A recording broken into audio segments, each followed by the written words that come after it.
Day 2 of the Senior Bowl is in the books. We're going to take a look at the national team and the American team and see who were the top performers.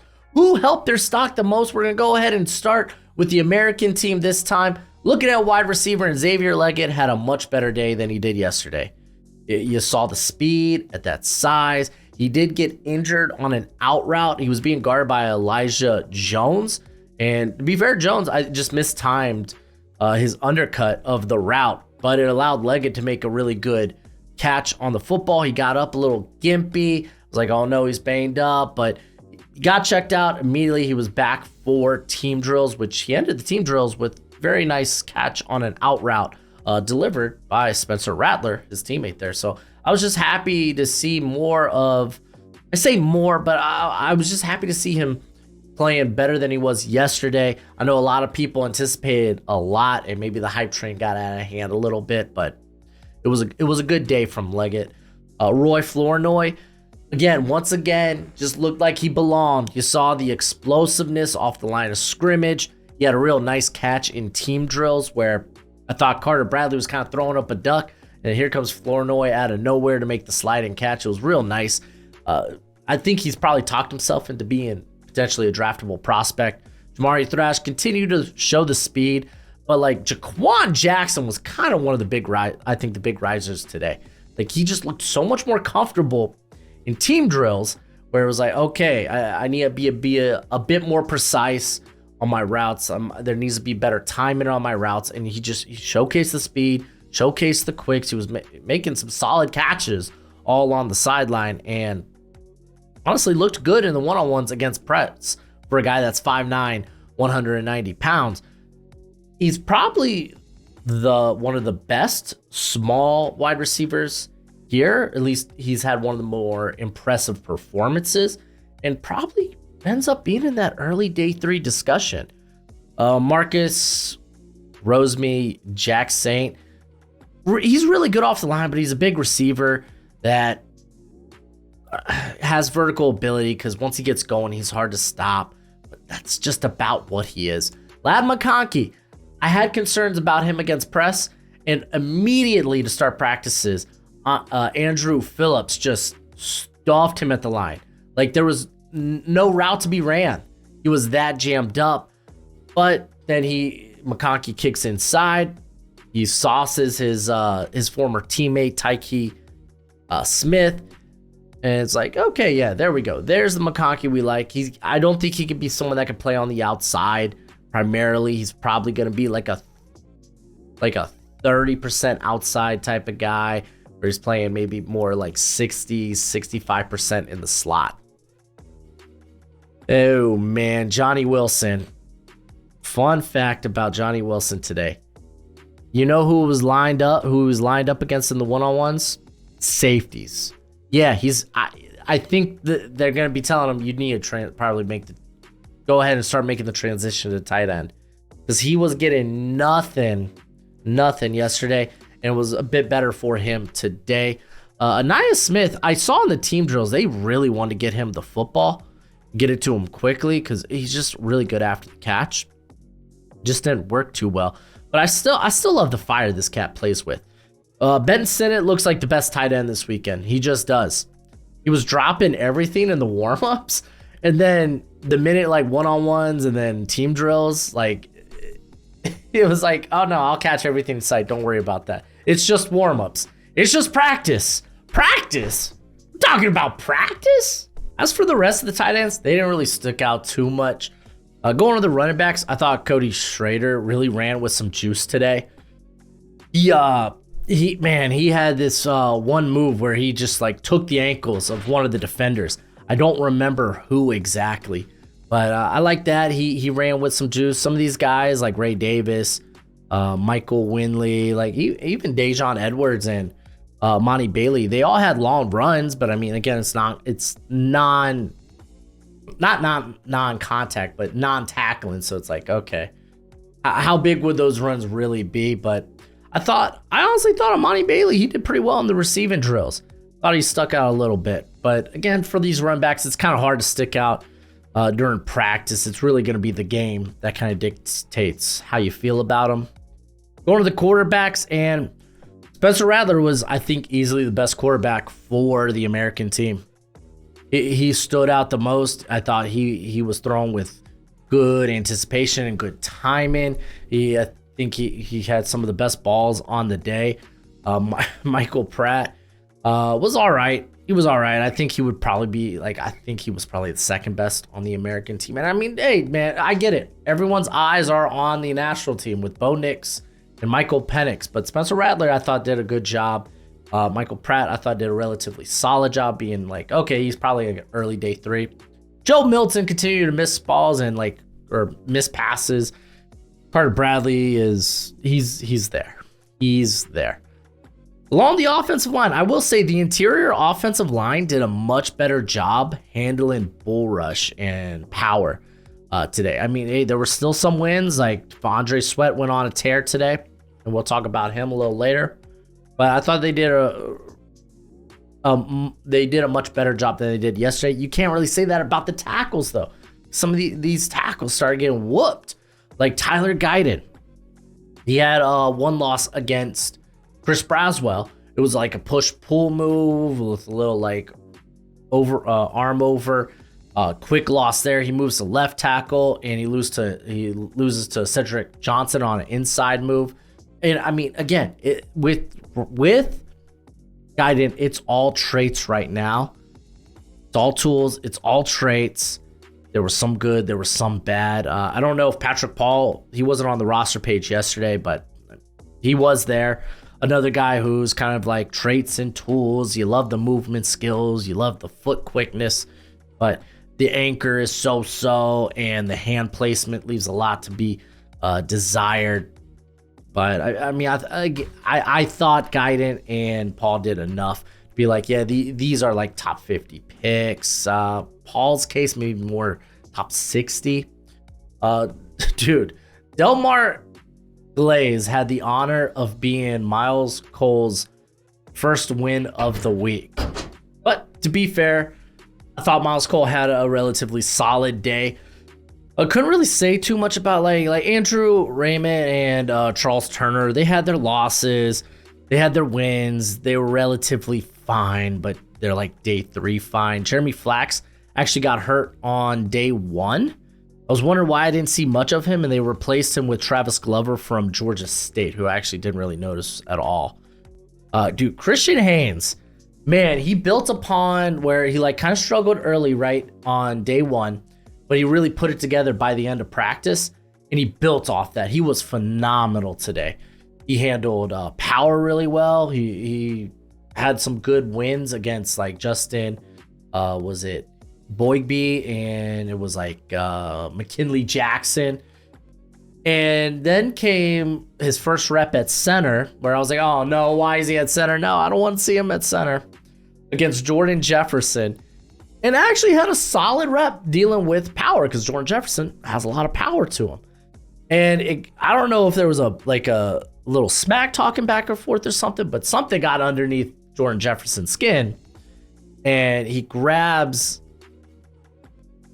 Haynes' face mask, rips his helmet off, and then tosses his helmet to the offensive lineman. So he got a talking to after that to Terrell Williams. But I don't know. I loved seeing a little bit of that intensity. I like that. But yeah, Haynes did really well. Bo Limmer, I thought, did exceptionally well. Did well with dealing with T'Vondre Sweat. Did he win all his reps against Sweat? Hell no. I know that there's rounds on X right now of Bo Limmer against T'Vondre Sweat, and he's doing this stinking little hop back, where he's just slowly kind of getting pushed into the dirt till he was bent backwards. But that was the worst of it. That was outside of that, I thought he did a relatively solid job. He was the only guy that really stood a chance against T'Vondre Sweat, and I think he did a solid job. Brandon Coleman, they worked out at tackle a little bit, and it didn't go well. I think wasn't he another guy that had a loss to Miles Cole? I think. Let me see what my notes say. Yep, he was Miles Cole's second victim today. Wild, wild, wild. But I mean, I like that. I like seeing guys being able to bounce back after less than ideal days. Christian Jones, both him and Javon Foster, they had all the hype yesterday, right? They were doing nothing but winning, and all that hype came down to earth today.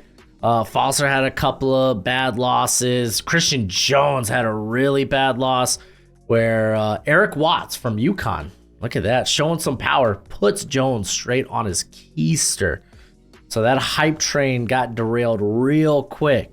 Not saying end all be all. I'm just saying we came crashing down to earth a little bit. But before we get to the defense, what's crack-a-lackin'? It's your boy Broshmo, just in case you did not know, so go ahead. Become bro and subscribe. Leave this video a thumbs up.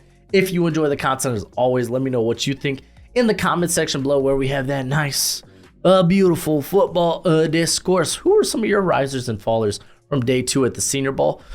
Going to linebackers, I ain't gonna lie, man. Not a lot of people stood out. Nothing really stood out to me among these linebackers today. I will say, Trevor Wallace, man, he plays with a big motor. Going to the defensive line, though, Cedric Johnson had a win today, but he still looked pretty day 3-ish. Darius Robinson, a lot of people talking him up as now a first rounder. I still like him as a day 2 player, like a mid day 2, maybe top 50. I don't know about first rounder though, because like, oh, what do you mean he was doing nothing but winning? Yeah, but he's winning with like using a lot of space, and he's not gonna have that space in the NFL. Like, you know, I mean, I get it. The get off's good. He was showcasing some new pass rush moves. I'm just not on that first round hype. I don't see that for him. I like him maybe let's say second round. I think second round's actually really fair for him, because coming into this week, he was a third rounder for me. So, yeah, but I mean, he did have a very impressive day today, but you got to keep in mind in these one-on-ones, they are afforded a lot of space that they're not going to have in the NFL. Jordan Jefferson, I kind of mentioned earlier. Javonte Jean-Baptiste was relatively solid today. Braden Fisk continued to show that real explosive first move. But early on, those pass rushers would fizzle out because he didn't really have a counter or a secondary move. And I know he was getting coached up a bit about how to deal with that.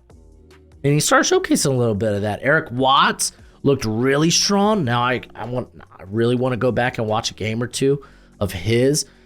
Justin Eboigbe was relatively fine. Braswell looked good, showing a variety of different moves. McKinley Jackson still looked powerful, but it just wasn't as dominant as it was the day before. Don't really recall much from Nelson Caesar today, though.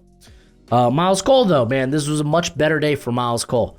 He really showed the length, the strength, and nice get off. But he does feel like just kind of this toolsy prospect that needs a little reeling in. Sweat, I won't be shocked if Sweat decides, okay, I'm gonna call it a week. I came in and I did what I wanted to do. If we don't see him at practice tomorrow, I'm not gonna be shocked. Going to the defensive backs. Didn't notice much from some of the safeties. Chris Abrams-Drain, they tried him out on press quite a bit again. Didn't love that, but he showed good recovery speed. I think that was against Ryan Flournoy. But yeah, no, the dude's a slot, man. What are they doing? Andrew Phillips, he had the nasty stuff of Lab McConkey. He was like, oh, you want to come out here on the outside? I'm going to hit you with some press. Matter of fact, you're not even going to get a chance to begin your routes. It was pretty nice. Jarvis Brownlee, though, probably looked the best among the cornerbacks, among the American team. He looked solid. He had a couple of really nice reps. Here, I'm going to bring him up real quick. That just, he showed that he could do a lot of different things. Like he almost intercepted a ball thrown to Jaquan Jackson. He just showed how sticky he could be. He was able to stay in the hip pocket of the very quick Jackson, who really actually impressed today. And then he forced an incompletion, or he forced an overthrow on Marcus Rosemary Jack Saint, where Jack Saint, honestly, his release package was nice. He got off the line really well and created a ton of space. But man, Brownlee, that recovery speed to be able to go in there and force the overthrow was nice. Just a really good day from Brownlee. Bullard looked real quick in some of the warm-up drills. Ooh, man, that man can fly. Tyke Smith looked good in the team drills. This man, he played that star role at Georgia where it's kind of he was essentially a slot / dime backer. And he played really good around the line of scrimmage. He had a few stops in the backfield. Cameron Kitchens. Who was it on? Was it on Johnny Wilson? I think it was. Maybe I'm misremembering, but he looked good today. He really did. I know DJ James. He's looked just for, in my opinion, much better in team drills than he has in individual drills.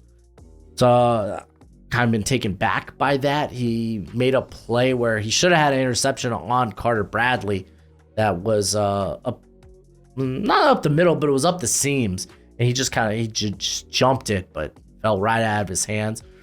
Carlton Johnson, man, he's starting to catch some eyes because he's just such a smooth mover. But for me, I don't think he wins enough to be like a top 4 round pick. Maybe talk like 5th, 6th, 7th round. I don't know. I need to go back and watch some Fresno State defense. Elijah Jones has been okay, but not what I've been hoping, man. I will say I was kind of hoping that he was gonna come up and make this look like the hula ball all over again, but forget that these are much better players than we're at the hula bowl. But before we get to the national team, if you want to know more about these prospects, then check out my draft guide. Listen, I know you love the NFL draft as much as I do, and you're gonna want a nice hefty watch list of players during this college football season. Well, go ahead, check out my draft guide. You can purchase it for only $30 by Venmoing or PayPaling me. Links in the description. It's a one-time payment and you get it for this whole draft cycle and forever and always. Technically, it's a Google spreadsheet. So send me your email when you send the payment. I'll get you hooked up. You will see my current prospect rankings and big board, my full evals. And guess what? It updates throughout the whole draft cycle. So it's a great purchase and it's a great way to support the channel. All right, I'm here with the national team, starting with the wide receivers, and Tez Walker is just having a bad week. This man dropped everything today. Like, really felt like nothing was going his way, and any first round hype that he had is gone. Even top 50, I think, is gone unless he really shows out the remainder of the week. I'm thinking maybe 3rd, 4th round type of prospect. Roman Wilson had relatively a quieter day as he was matched up more with Quinion Mitchell. And I thought Mitchell did a good job of shutting down Wilson. But then at the end of practice, they had the little team competition and Wilson caught Mitchell slipping and then makes a one-handed catch on the sideline. So yeah, no, Roman Wilson's done great this week. He really, really has. He's in that top 60, 70 type of area for me. He might be one of my biggest risers on the week. Ricky Parasol continued to impress. I think he is probably definitely one of I think the shiftiest route runners in this class. Javon Baker, if it wasn't Quinion Mitchell, then Baker was having a good day. Mitchell was just shutting down everybody, man. But Baker showed some nice twitch at the beginning of the routes. Just didn't get thrown to a lot in team drills. But I think he's looked solid, probably in that 3rd, 4th round area. Braden Rice just can't separate worth nothing, man. He can't separate worth nothing. I get it. People are loving the contested catches and he's forcing these hold-in penalties and whatnot because he's so tough to contain. But man, anything downfield, any corner was able to make up ground. Obviously, Mitchell had the interception on Braden Rice, but dude, Willie Drew, the Virginia State corner, made up ground and then made a play on the football. Probably should have intercepted it. So like, I get why people like Brian Rice, but for me, he's like third, fourth round area. Jacob Cowan wishes he was having Jaquan Jackson's week. McCaffrey's looked really good though. He's looked pretty darn solid. He's probably one of the top slot guys in this class. No, this whole class is slot guys. He is going to be like an early day 3 slot guy, probably. All right, we got the tight ends. And my first note is definitely AJ Barner's receiving chops are just not it. He's going to get drafted as a special teamer, as a blocking tight end. Work in progress as a receiver. Brevin Spanford honestly looked better as a receiver the last 2 days than he did at any point at Minnesota. I'm a little shocked, taken back by it, but I still think Theo Johnson's probably been the most consistent looking tight end here. Going to the running backs. Fun fact: what I learned today was Kamani Vidal is the great nephew of Hank Aaron. I did not know that. That did not come up in my background research. So that kind of threw me for a loop. But he started to pop a little bit more when Rasheen Ali got banged up. He had to go to the locker room early. But I thought he did a good job popping a little bit. Going to the quarterbacks. Not a great day for Bo Nix, man. He just doesn't look comfortable. He doesn't look comfortable, man. He when he's not throwing from a consistent base, like, man, the underthrows are just immense. And straight up, it's not like Penix is doing anything special. He's just going through progressions, making throws. I don't think he's really had a wow throw. At least he didn't today. But he's just getting the ball there. Even Sam Hartman, I think, has been doing a relatively solid job. Not to say Sam Hartman's a better prospect than Bo Nix. I'm not saying that. I'm saying, settle it down, Bo, man. You got a lot of good tape last 2 years. But I think, if anything, it's not, Michael Penix has talked his way into the first round. It's Bo Nix may have talked his way out of it. And probably Michael Penix and Bo Nix, maybe, yeah, they're top 50 guys, but they're probably not first round guys. I don't know. Hopefully a better day coming for Bo Nix tomorrow. Talisa Fuaga continues to just be a menace. Dude had multiple wins. I do think he had a loss today. Let's see if I had one in my notes.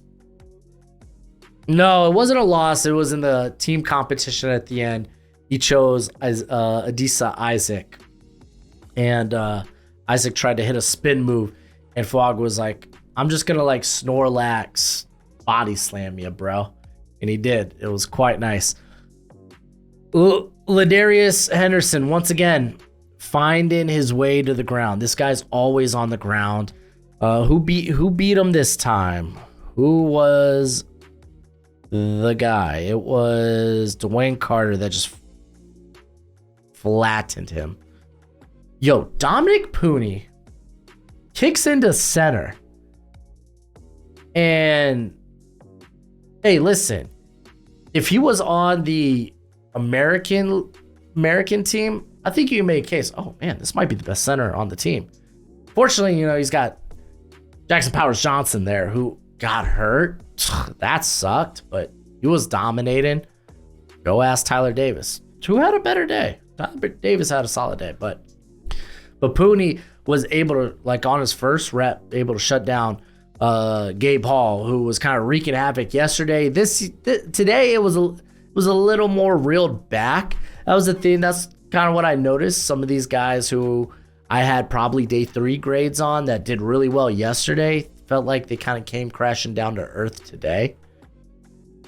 But yeah, man, Pooney. I think Pooney can play all 5 spots. Isaiah Adams, he's been very quiet. And to be fair, if I haven't really noticed him, that's probably a good sign. Probably a good sign. If I don't really have like a note on, he won this rep, he lost this rep, it probably just means he's doing a good job. This is what, like back in the day, I used to serve tables, right? My kitchen would always tell me if they didn't know I was working, then I was doing a good job, because that meant I wasn't making mistakes. And I feel the same could be said here in the offensive line, defensive line drills, more so obviously for the offensive line. If I don't feel like I'm noticing you, you're probably not having bad losses. Probably means you're doing really good. Kingsley, Ugukan, gave it a shot. He had a solid day. He was all right. He did get put in a blender by Brandon Dorless. I felt like that may have been like payback for yesterday. Jordan Morgan, he was relatively quiet until Austin Booker decided to go off. Booker, man, he had this nice, just 3 or 4 reps during team drills where it felt like he had a hit list because he was just annihilating fools.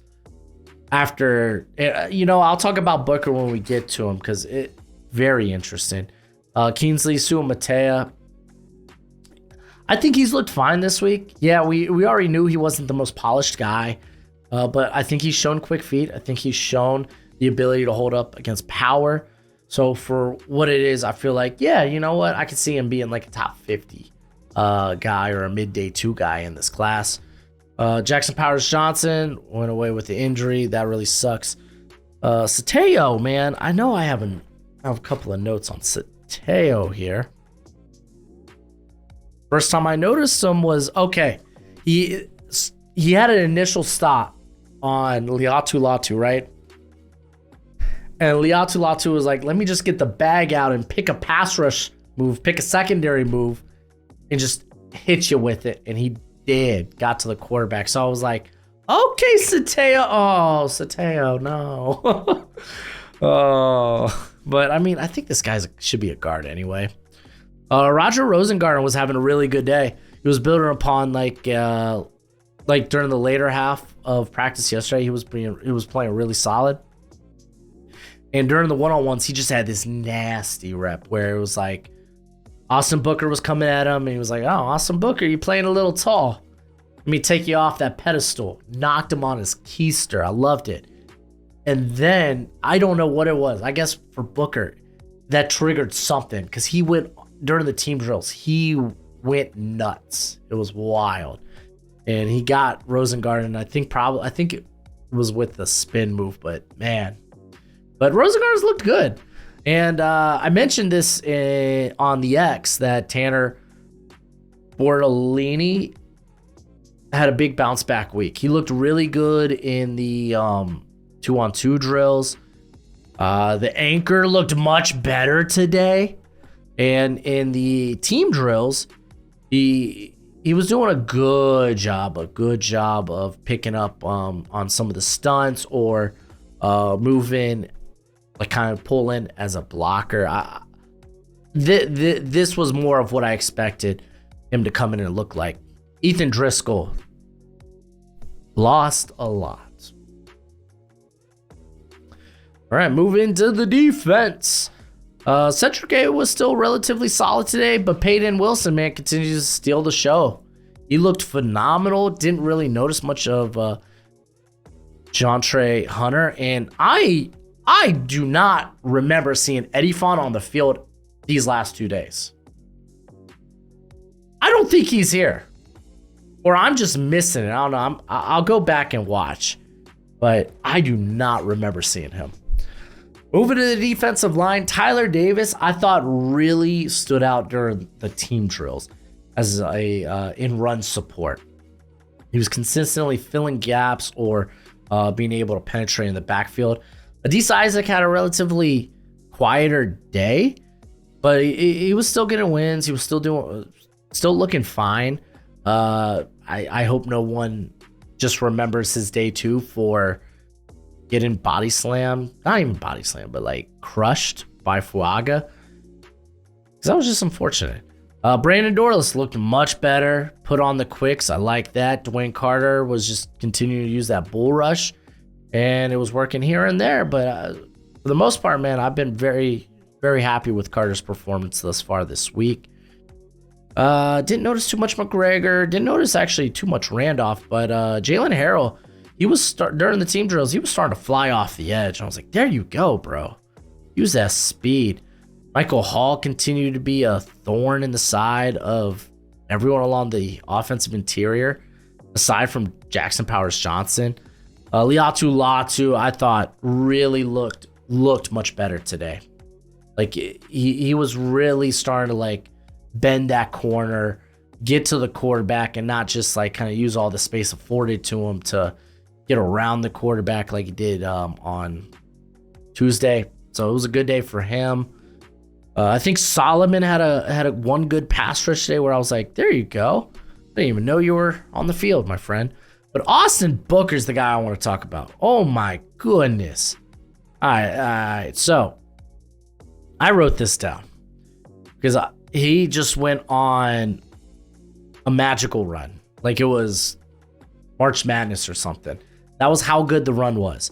So after getting put on his butt in the one-on-ones by Rosengarten, I don't know if that triggered something in his brain, but they get to team drills. Booker was unstoppable. Immediately gets a dominant win on Ethan Driscoll. Joined the party. So was everyone else.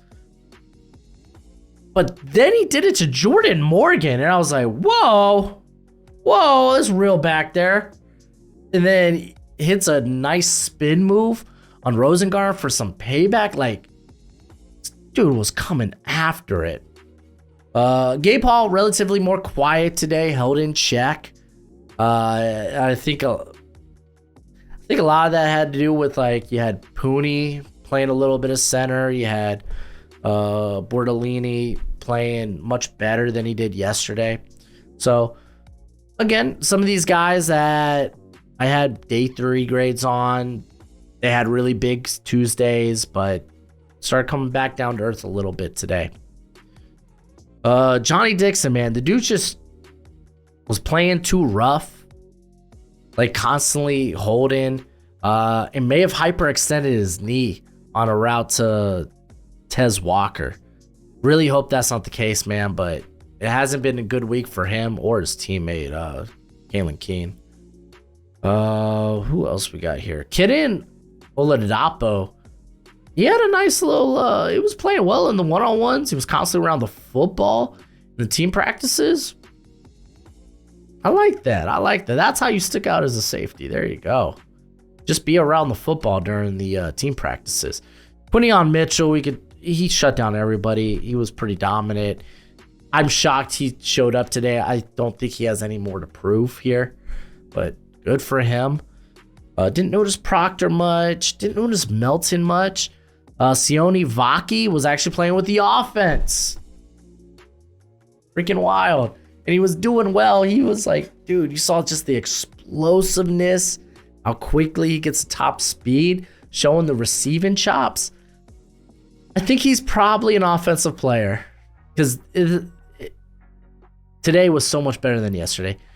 Cam Hart just continued to do Cam Hart things, man, putting his hands on receivers and doing well. Like locked up Tez Walker on a comeback route for a second day in a row. It was kind of nifty.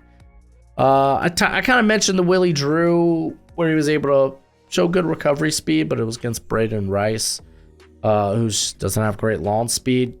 Shaw Smith-Wade, another guy who's playing with a lot of physicality. He was flagged a ton, but did have a nice interception downfield when going one-on-one with Jacob Cowan. So, yeah, I mean, that for the most part, that's what I noticed on day 2. Of course, you have your standout performers. Like for me, it was like Austin Booker. I thought Quinion continues to look great. Sweat looked good. Darius Robinson looked good today. Dominic Pooney shocked me playing center and playing well. Christian Haynes. But yeah, I'll be back again tomorrow with what I think about day 3 of practice. And of course, we're going to be doing a watch along of the Senior Bowl. So join me for that. Real quick, got to give a shout out to Underdog Fantasy. Thank you for being the sponsor of today's video. When you sign up using promo code Broshmo at Underdog Fantasy, they will match that first deposit up to $100 dues. They don't just do football. but they do all kinds of sports, whether it's with weekly best ball or player prop bets, higher or lower. Oh, what you got? Those are some of my favorite. But as always, bet responsibly, bet within your means. And until next time, you be easy, my friends. Later.